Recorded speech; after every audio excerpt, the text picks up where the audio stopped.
Қайырлы таң қазақ елі және де Евразия арнасының көрермендері. Бүгін біз сіздермен Молдова биін үйренеміз. Олай болса, кірісейік. Аяғымыз пассеге көтеріледі, яғни демізді өте жоғары көтеруіміз керек, және де бір мезетте секіруіміз қажет. 1, 2, 1, 2, 3, 4. Олай болса, тағы да қайталайық.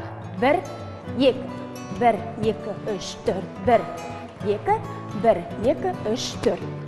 Қолымыз екінші қалыпқа көтеріледі, екінші қалыптан төртінші қалыпқа алып келеміз. Яғни бір мезетте 1, 2, 1, 2, 3, 4, 1, 2, 1, 2, 3, 4. Келесі қимыл турпике деп аталады. Аяғымызға тұрып қалуымыз қажет. Аяғымыз екінші аяқ сол пассе қалпында орналасқан. Қолымызды екінші қалыпта ұстай отыра, оң жақ білезігімізге қарап, қимылды орындаймыз. 1, 2, 3, 4, 1, 2, 3, 4. Дәл осы қимылды сол жаққа орындаймыз. 1, 2, 3, 4, 1, 2, 3, 4.